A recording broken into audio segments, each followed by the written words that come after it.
This is not Captain America. This is a different character wearing the skin suit of Captain America.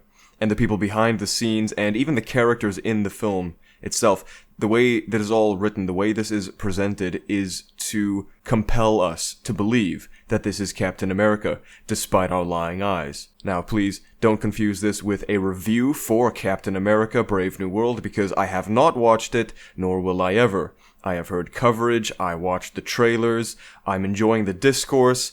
I don't care to watch Marvel slop. Not to say that all these movies are the same, or that I don't have some interest in future projects, but this one in particular represents an especially insecure and especially subversive stepping stone in Marvel's canon. No matter what the vampires behind the scenes say, this is not a Captain America, nor will it ever be. There is no cultural appetite for this, and in fact, the real Captain America, Steve Rogers, at least the one who we've grown accustomed to, the one who we've become endeared to in the Marvel Cinematic Universe, has been thoroughly assassinated. At the end of Avengers Endgame, Cap hung up his shield for reasons behind the scenes, not for storytelling integrity. Either Evans was bored of the role, or execs wanted someone more affordable and easier to control. Either way, Cap did not pass on the mantle because that was the logical thing to do. He had decades of active service left in him, but was written out to make way for progress. There were good alternatives. There were decent choices for who should pick up the mantle of Captain America. John Walker, for example, the US agent, introduced to us in the series Falcon and the Winter Soldier. We're primed to hate him initially, to automatically side with Bucky and Sam in their disdain for him, but that disdain is never earned. We're supposed to dislike John Walker, but we're never given good reason to. We're supposed to collectively disavow his actions, especially after he takes the new super soldier serum and kills that terrorist, but that means ignoring our lying eyes and disregarding all the evidence there is to empathize with him. Admittedly, there are scenes where he comes off as impulsive or immature, but within the context of what he goes through, those missteps pale in comparison to his acts of heroism. Point being, John Walker was a worthy recipient of the mantle of Captain America, and it was Sam who most vehemently opposed his picking up of the shield for no good reason. Besides him, we all know Bucky should have been the next Cap. That's how it was in the comics, the sacred text as far as some fans are concerned, and that's where his arc was leading. Now, you don't need to be white to be Captain America, but the USA is a majority white country, for now at least, and choosing a member of the majority ethnic group to represent such a patriotic icon is not problematic or prejudicial, it's natural.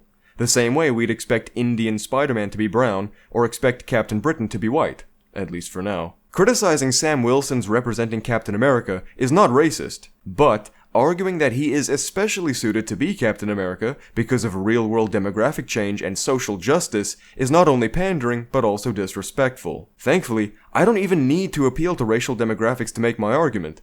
That whole discussion is peripheral to Sam's character and his failure to live up to the spirit of Captain America. And you can't say it's a colorblind casting choice, or argue that the execs are purely concerned with merit. It's 2025. We're past Sweet Baby Inc. We're past the insane US aid grants. We're past Disney's diversity agenda lies. The proof is in the pudding. Disney and other media companies are racially motivated in their casting decisions and themes. Easiest example I can point to is Doctor Strange's absence from WandaVision. He should have showed up in Westview. It made sense, in-universe, to have him there. But the showrunners didn't want a white man to help Wanda solve her problems. The people behind Brave New World are no less artistically compromised. They are insecure about Cap's legacy, and so beat you over the head with characters overtly calling Sam Cap, and they lack any semblance of worldliness, meaning that DEI pandering and subversive storytelling is all they have in their retarded arsenal. Captain America had the most consequential trilogy in the Infinity Saga. This new product, Brave New World, is simply nowhere near the prestige we've come to expect from the Captain America title. And besides that, what even is a Captain America? Dr. Erskine made it abundantly clear that Steve Rogers was a good man. This was crucial for his role as Captain America because the super soldier serum enhanced whatever qualities the person had before taking it. Steve was weak and lacked agency, but had a good heart. The serum allowed him to act on his good nature and effect meaningful change in the world. He then totally disregarded that gift and curse, but that's a topic for another day. Steve valued loyalty, independence, liberty, freedom from government tyranny. He was a devoted friend and a great team leader. He was willing to and did lay down his life time and time again to save humanity from existential threats. Steve Rogers was a well-rounded, compelling, and heroic character. What does Sam possess that makes him worthy of being Captain America? All his gadgets are other people's. Dr. Erskine said the key ingredient that earned Steve the serum was that he was a good man. That is fundamentally what Captain America is in the MCU. Ideally, he should also stand for uniquely American values, but that would be asking way too much of these writers. When did we establish that Sam is a good man? Falcon and the Winter Soldier proves the exact opposite. He petulantly denied Walker's attempts at diplomacy and, following his best friend's death, fought Walker for the shield, breaking his arm in the process. Sam did not earn the shield, but was gifted it. Sam did not want the shield, and so was deprived of it. Sam felt entitled to the shield, and so took it. Sam practiced with the shield only for a plastic chair to thwart him. Sam donned the skin suit of Captain America only to act as a caricature of that symbol. And integrity. Someone who is trustworthy and dependable. It's kind of like an aspect of a dream come true. And for some off-the-cuff remarks, that's a really great understanding of the character. And who better to tell us about what this hero represents than the guy playing him? Of course. Because if we wanted insightful breakdowns of fictional characters, we could just ask the actors who were cast to portray them. Who wouldn't revere Jared Leto's opinion on the Joker, or Halle Berry's opinion of Catwoman, or Olga Kurilenko's opinion of Taskmaster? Obviously they'd know what they're talking about. The damage that has been done to the icon of Captain America is almost beyond repair. I say almost because the MCU is absolutely not past just reviving Steve Rogers somehow, bringing Chris Evans back into the fold for a big enough paycheck. Disregarding the insane multiverse shenanigans they'd have to go through to justify that, there are so many writing problems we already have to deal with. Why would Cap have given up the shield at all? Why would he have sacrificed his heroic duty in the present to go and have a relationship with someone from the past who he basically abandoned? He had a new relationship, remember? Agent Carter, who he left behind to wallow in a life of crime after she risked her job and her life to get them their equipment in Captain America Civil War. Remember that?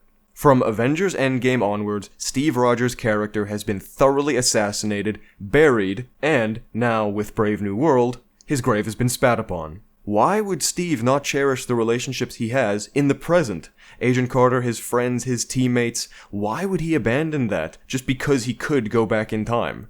Sure, it rhymes, he got his last dance, but it doesn't make sense from a character perspective. Why would he give up his shield to Sam? A friend who he made in the present, but not the one he promised he'd stick with till the end of the line. His identity as Bucky was taken from him, and his identity as Winter Soldier is something he wants to shed as quickly as possible.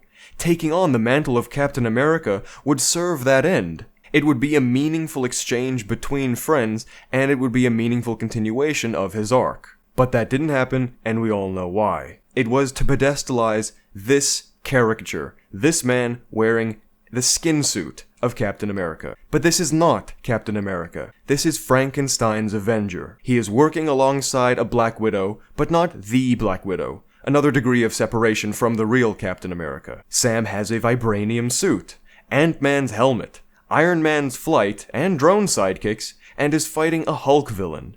He was given the shield for no reason. No ceremony, no justification, he was handed it.